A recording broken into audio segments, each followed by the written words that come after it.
Saya Sri Wahyuni, Ketua Sayap Perempuan Partai Nasdem, Garnita Malahayati Provinsi Nusa Tenggara Barat. Ustadz, saya mau bertanya, bulan Ramadan dikatakan juga sebagai Syahrul Quran. Berarti dalam bulan Ramadan ini kita harus banyak meningkatkan bacaan ayat-ayat suci Al-Quran atau bertadarusan untuk mendapatkan pahala yang lebih tinggi dari Allah Subhanahu wa Ta'ala. Pertanyaan saya, Ustaz, bagaimana dengan orang-orang yang belum bisa membaca Al-Quran? Apakah ada amalan-amalan khusus yang mereka bisa baca yang pahalanya mendekati dengan membaca Al-Quran? Demikian Ustaz, terima kasih. Wassalamualaikum warahmatullahi wabarakatuh. Assalamualaikum warahmatullahi wabarakatuh. Alhamdulillahilladzi anzalal Qur'an hudan linnasi wa bayyinatin minal huda wal furqan. Allahumma salli wa sallim wa barik wa karrim ala man unzila ilaihi al-Qur'an wa ala alihi wa ashabihi wa jami'i man tabi'ahum bi ihsan. Wa ba'du, para hadirin hadirat, para pemirsa dimanapun berada, mudah-mudahan selalu dalam lindungan Allah Subhanahu wa Ta'ala. Syukur alhamdulillah, Allah masih memberikan nikmat iman, nikmat Islam, nikmat ketakwaan. Mudah-mudahan Allah jaga nikmat-nikmat ini sampai akhir hayat kita. Dan alhamdulillah, Allah masih memberikan nikmat Ramadan untuk kita semua. Kita bisa menjalankan ibadah di bulan suci Ramadan dengan keadaan sehat walafiat. Hadirin hadirat rahimakumullah. Pada kesempatan kali ini yang akan membahas tentang Al-Quran sesuai dengan pertanyaan dari salah satu jemaah, yaitu Ibunda Sri Wahyuni. Beliau menanyakan apakah ada amalan yang bisa menggantikan Al-Quran atau mendekati keutamaan Al-Quran bagi orang-orang yang tidak bisa membaca Al-Quran.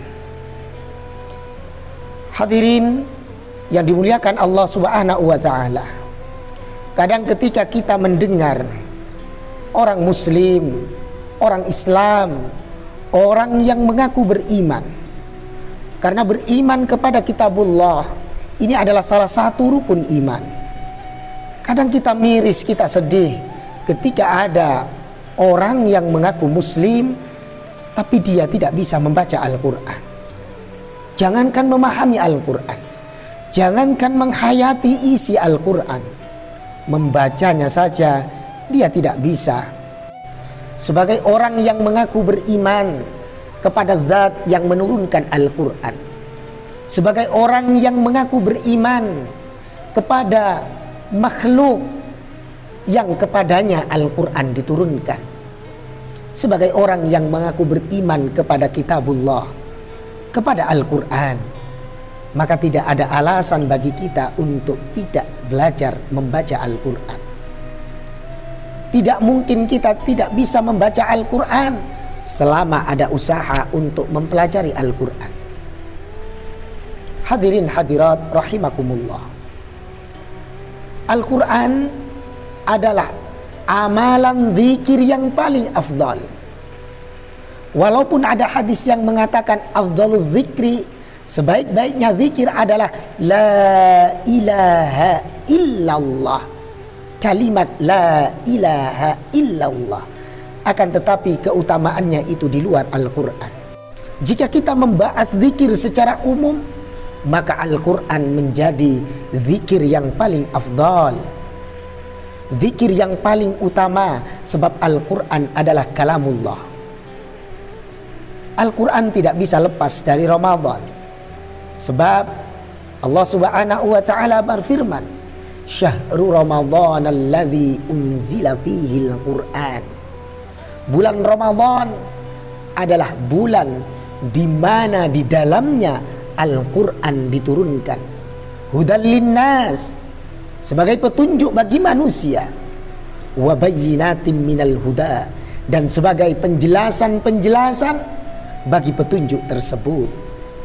Wal furqan, dan Al-Quran adalah pembeda yang hak dan yang batil.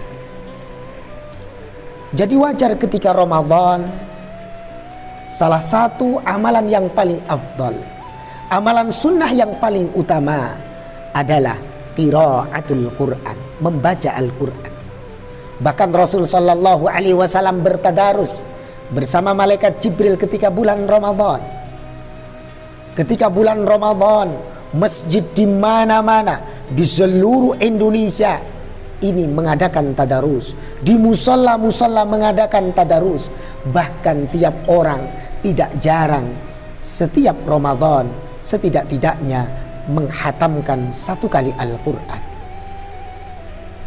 Apakah ada amalan yang menggantikan bacaan Al-Quran karena ketidakbisaannya? Maka tidak ada satu amalan pun yang menggantikan posisinya Al-Quran. Kalau di sini kita artikan bahwa memiliki keutamaan yang sama. Jika memang tidak bisa membaca Al-Quran secara keseluruhan dengan cara memegang Al-Quran, maka hendaknya membaca surah-surah di dalam Al-Quran yang kita hafal meskipun kita tidak bisa membaca Al-Quran.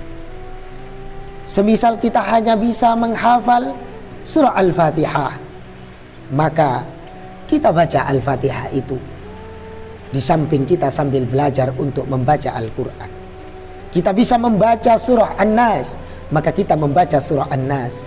Di samping kita bisa membaca surah Al-Alaq, maka kita membaca surah Al-Alaq. Kita bisa membaca surah Al-Ikhlas, maka kita hendaknya membaca surah Al-Ikhlas. Maka bacalah ma tayassara minal Quran. Mana yang kita bisa dari Al-Quran, mana yang gampang kita baca dari Al-Quran ketika kita tidak bisa membaca Al-Quran. Sungguh rugi kita ketika melewatkan Ramadan tanpa Al-Quran. Sungguh merugi kita ketika Ramadan setidak-tidaknya kita tidak hatam Al-Quran. Sebab baginda Nabi Muhammad sallallahu alaihi wasallam bersabda dalam hadis riwayat Imam Ahmad, as-siyamu, kata Rasul, as-siyamu wal Quran, puasa dan Al-Quran, kata Rasul, yashfa'ani, kedua-duanya bisa memberikan syafaat lil abdi, kepada seorang hamba, yaumal qiyamati, di hari kiamat. Bayangkan hadirin hadirat yang dimuliakan Allah, ketika kelak di hari kiamat kita ditolong oleh puasa, kita ditolong oleh Ramadan, kita diberikan syafaat karena Ramadan, karena puasa yang kita jalankan. Bayangkan nanti di hari kiamat kita ditolong oleh Al-Quran, kita diberikan syafaat oleh Al-Quran. Al-Quran dan Ramadan akan memberikan syafaat kepada kita di hari kiamat. Kelak Ramadan, ketika hari kiamat memohon kepada Allah, Rabbi wa'aitu anku mana'tuhu, aku telah mencegah orang tersebut at-ta'ama, dari makanan, wasya'wat, dari keinginan-keinginannya, maka izinkan aku saat ini untuk menolongnya, untuk memberikan syafaat kepadanya. Syafi'ni, izinkan aku untuk memberikan syafaat kepadanya. Begitu juga dengan Al-Quran. Al-Quran juga akan mengatakan, ya Allah, aku telah mencegahnya tidur di malam hari karena orang itu membaca diriku, maka izinkan aku memberikan syafaat kepadanya ya Rabb, izinkan aku menolongnya ya Rabb. Lalu kedua-duanya yusyafa'ani, oleh Allah subhanahu wa ta'ala diberikan izin untuk memberikan syafaat, untuk memberikan pertolongan. Puasa yang kita jalankan dengan ikhlas karena Allah akan menolong kita di hari kiamat. Kita tidak akan kehausan, kita tidak akan kelaparan. Begitu juga Al-Quran yang kita baca, khususnya lebih-lebih di bulan Ramadan. nanti di yaumil qiyamah juga akan menolong kita, akan menyelamatkan kita sehingga kita tidak merasakan kepanasan. Al-Quran akan menjadi tameng bagi kita semuanya. Hadirin hadirat rahimakumullah, ayo kita belajar Al-Quran karena keutamaannya begitu besar. Orang ketika membaca Al-Quran, satu huruf Allah berikan satu kebaikan. Dari satu kebaikan Allah kalikan 10 kali lipat. Bahkan dikatakan Alif Lam Mim itu tidak bisa dikatakan mendapatkan satu kebaikan atau satu huruf. Akan tetapi Alif satu huruf, Lam satu huruf, dan Mim satu huruf.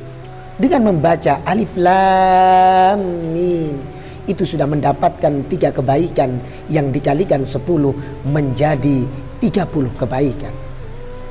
Bagaimana ketika Ramadan kita khatam Al-Quran? Bagaimana ketika setiap hari kita bisa membaca 1 juz Al-Quran?